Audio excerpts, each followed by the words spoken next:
Married with Channels podcast. Hello there. Hi. I'm Moose. I'm Jody. Not to be confused with Bruce and Joni. Yeah. Great podcast on their part. This is the Married with Channels podcast. We talk TV shows and movies. And we begin this week. Oh, it's brought to you by Honey. Go to joinhoney.com/married.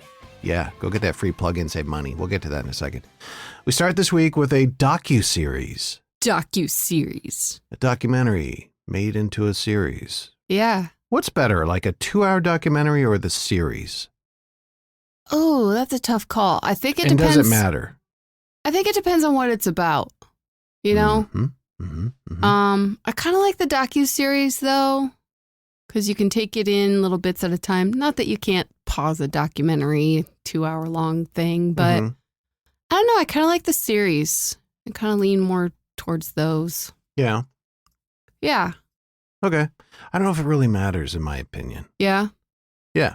I think it's almost kind of neither here nor there, because I think these days people watch a little bit, then they pause and then come back to it the next day, whether it's a 2-hour documentary or a, series. Sure. And this comes up because we're watching a docuseries called How to Become a Tyrant, which is about all these dictators and authoritarian pricks throughout history who, ruled with an iron thumb. Yes. Brutally. Obviously, Adolf Hitler, you got Idi Amin, Saddam Hussein, Mussolini's mentioned, Muammar Gaddafi, Castro.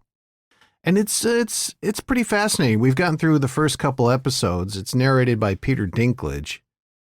And it's pretty interesting. And it's done in a way that's like kind of, I don't want to say fun. It is kind of fun. But it's very like tongue in cheek at times. Yeah. And it has these little animated segments, which I think adds to it. I agree. I'm just wondering like how they found all this history,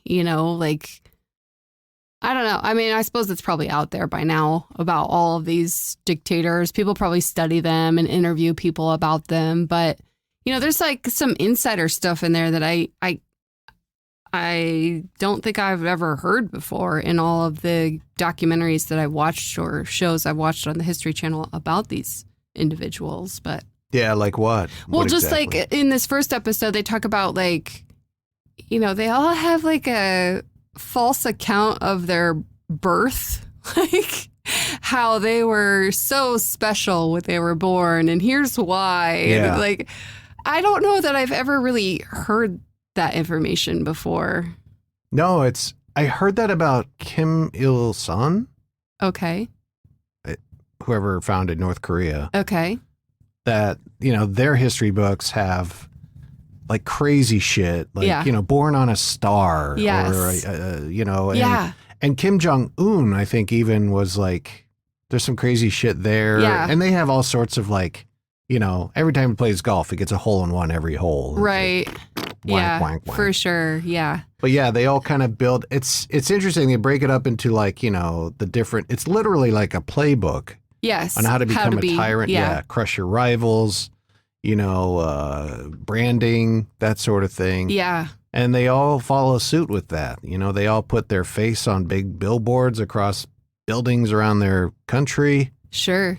The strongman stuff. It's very interesting too to hear these things. We're several decades removed from that past history, and you hear those things now, and they sound completely ridiculous. Like, what intelligent human would hear someone say this and believe them? And so I have a hard time wrapping my brain around that. Like, oh my gosh, people heard this information and believed these people, and they got swept up in it and got caught up in it, and they just kept following it, and it just floors me. It's like you hear stuff like, oh, I was born on a star now, and you think that person needs the loony bin, you know? Like, no, that totally. person needs some help. And you would think reasonably how you hear like your leader claims that, you would be like, okay. Yeah. Let's vote them out. Yeah. But that on top of all these other methodologies that these tyrants did and do, Yeah. somehow they get the stars to align right, going back to stars, and everybody's in for the most part. I think it in these groups of people that get swept up into that, conditions are just so for that. It just happened to be a time when people needed something. And so here you go. Here's this evil dictator to fill that void, Yeah. So it's interesting. And, I think history repeats itself. So it's nice to kind of get a peek into this playbook of how these people came about. And so maybe we can kind of watch for some warning signs. Yeah, totally. And there was already some warning signs. Back when Trump was president, Bill Maher had a semi-recurring segment about like signs of a dictator. Yeah. And a lot of Trump checked the boxes, there. Yeah. And a lot of these guys, and we want to get into political stuff, but sure. A lot of these guys check the boxes as well. Yeah. And I don't know what it is. Maybe it's because we live in a democracy where it's harder to become a dictator, and I don't know. Maybe we've evolved as people and our intelligence and like our ability to be like, wait a minute, something doesn't seem right here, to kind of, maybe go into it with our eyes open a little bit more. I hope we've evolved enough in intelligence and, I think everybody needs to watch this documentary just because, for that reason alone, so that you can maybe have, have ingrained the beats to look out for, for somebody coming down the road or currently. Yeah. Like if they're saying, I can save us all and everybody's out to get you, that should be 2 red flags that pop up. Sure. And many more. It's interesting. That's interesting stuff. How to Become a Tyrant. It's on Netflix. Narrated by Peter Dinklage. The Dink. Yeah. He does a good job on that. He does. It's a very well-made program. Yeah. And I look forward to more episodes. I do too. It's entertaining. And you wouldn't expect that from, it's delivering a message of like, here's why these people were bad, but it's still entertaining, kind of comical a little bit. And, it's just kind of good. Yeah. And it's almost like it's a documentary made for the millennial generation. Sure. And I see some 25, 28-year-olds checking this out and kind of being interested because it's kind of quick. It's kind of tongue-in-cheek. It has the animation bits that break it up. It's not just like, and nothing against Ken Burns because his stuff is amazing, pretty good. Yeah. It's not just like, a slow photo pan while Peter Coyote narrates how Adolf Hitler was in beer halls, yelling about the Jews. Yeah, it's not your typical documentary. It's kind of light and entertaining. So yeah, he's good. It is good. Go check out How to Be a Tyrant on Netflix. It's a new streaming service that just popped up. What? You'll enjoy it. So, you've seen how following the Tyrant's playbook can help you rise from obscurity and seize total control of your nation. But, believe it or not, gaining power was the easy part. From day one of your reign, you'll be beset by enemies and treacherous rivals eager to bring your regime to a quick and likely violent end. The show brought to you by Honey. Go to joinhoney.com/married, where you found something that maybe our oldest would like. Yeah. So I not only love that it automatically puts in promo codes for you, I love going out there to see what the daily deals are. That's always kind of fun. And if there's something that we've been kind of interested in and, oh yeah, it's discounted, even better. So, it's starting to get kind of fall here. Mm-hmm. Last night, it was kind of chilly outside. I took garbage out and I was like, ooh, it's kind of chilly. I need a sweatshirt. And So it's time to get out nice warm blankies on your bed at night. And our oldest has been talking about wanting a weighted blanket to maybe help her fall asleep a little bit better. I know. Here's how that's going to go. She's going to get the weighted blanket, and then she's going to be like, it's too heavy. I know, right? So, but I found this one as maybe an affordable way to check it out, to try it out, because sometimes weighted blankets are kind of pricey, I don't know, like comforters in general are kind of pricey, but it's 15 pounds. It is 15 pounds. That might be a little heavy for her, but that's like having a dachshund lay on you. I know, but it makes you feel all like snug and cozy and tucked in. So it might help her. I don't know. The problem with this is like you get one of these, and then if you do like it, then you can never not have a weighted blanket. You go spend the night at your friends, and you take it with you. Roll it up like a sleeping bag. I don't know. Then you're that person. I gotta have my weighted blanket. I gotta have my pillow. My stuffy lovey, my nightlight. But the price is good on it. And that is a honey benefit right there. Yeah. $50 normally. It's what? $16.58. That's 43% off. You're going to get it? Are you going to get like a big one? Oh, no, it's a twin. Yeah, twin full size. Okay. Yeah, it's a twin size. That's what kind of bed she has. So I think I might just to try it for her. I mean, okay. If it helps her fall asleep, why not? So you get this, and on her bed, it's going to be 14 blankets instead of the 13 she has now. Yes. Okay. Maybe this will replace the other 12. Yes. And leave one plus. $16.58, that weighted blanket available. Go to joinhoney.com/married. Get the free plugin for your browser, and you could be saving some money on weighted blankets and like 30,000 stores worth of other things. Joinhoney.com/married. Go now. Yes, do it. Saving money is good.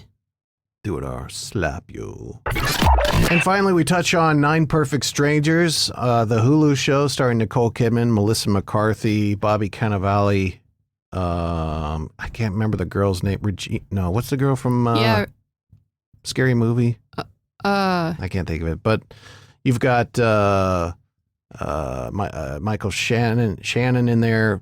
It's a big cast, so we name the big ones. What do you think of 9? Sorry? It's Regina Hall. Regina Hall. Okay. Yep. So what do you think of 9 Perfect Strangers? We're in episode 5. Yeah. So I have to stick it out. I need to learn some patience with this one. I'm kind of annoyed because I'm still like, I don't really know what's going on. Like they're still doing a lot of like deep character development and kind of focused on the 9 strangers.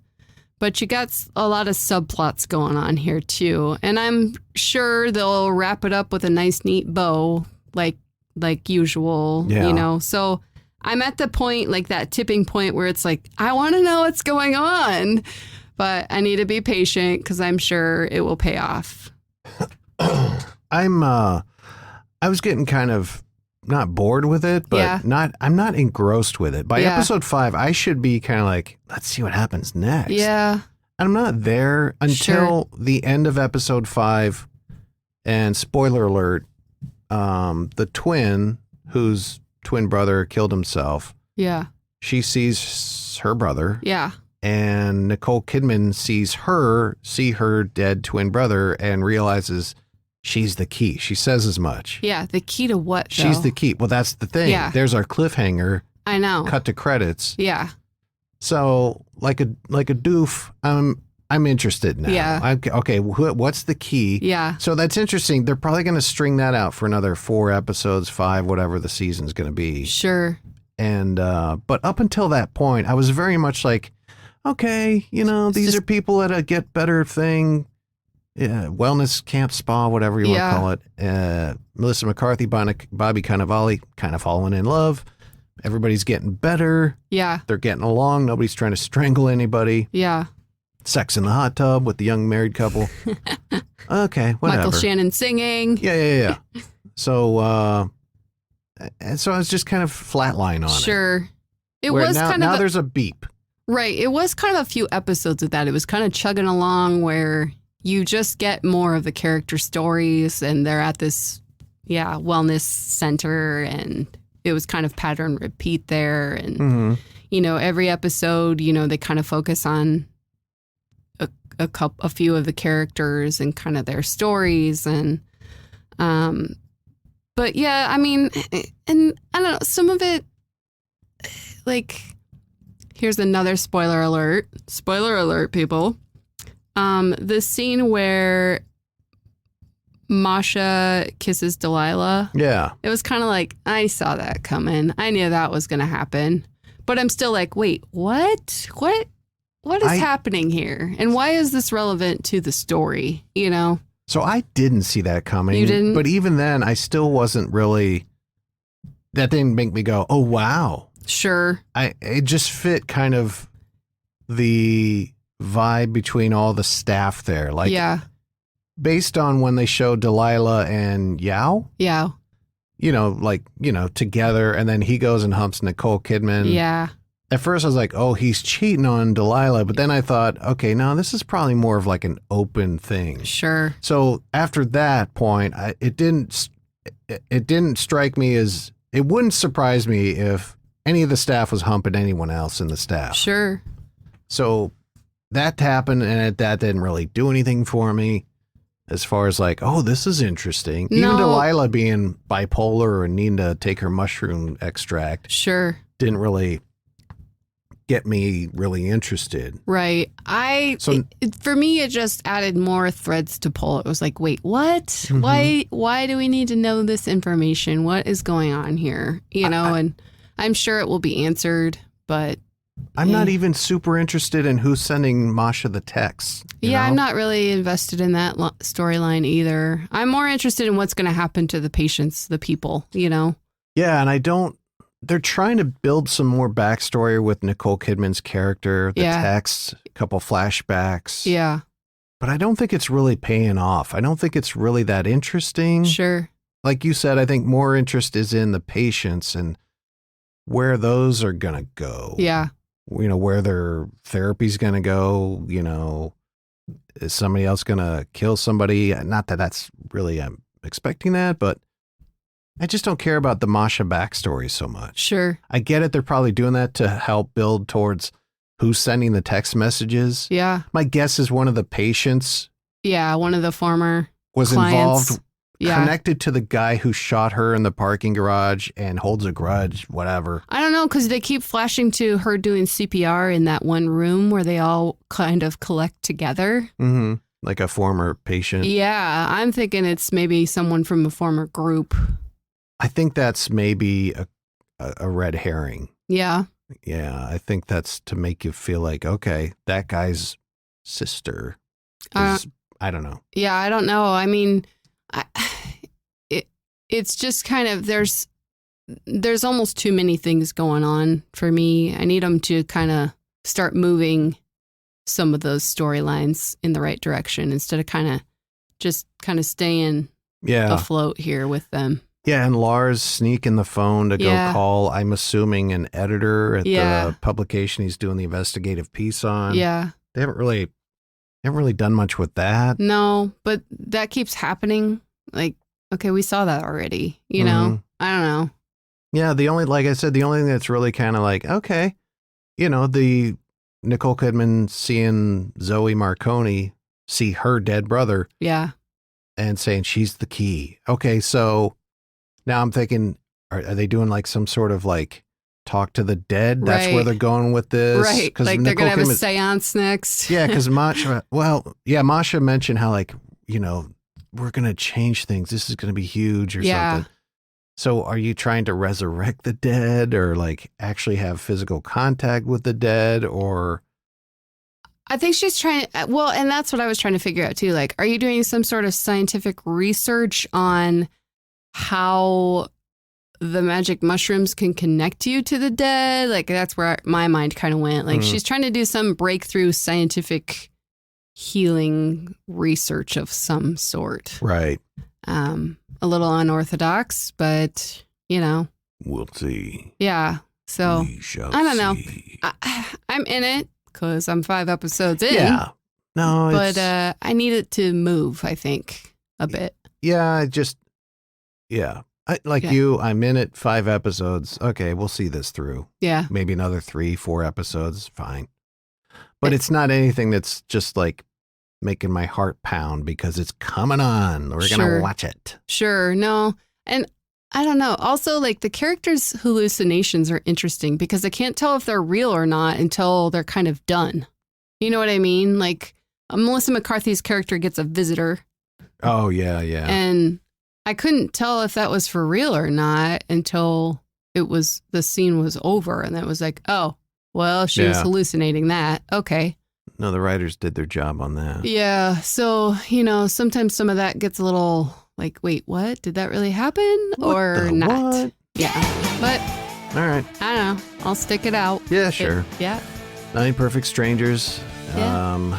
Definitely go check out How to Be a Tyrant. Yeah. That's going to do it for us this week. Make sure you go to the joinhoney.com/married website.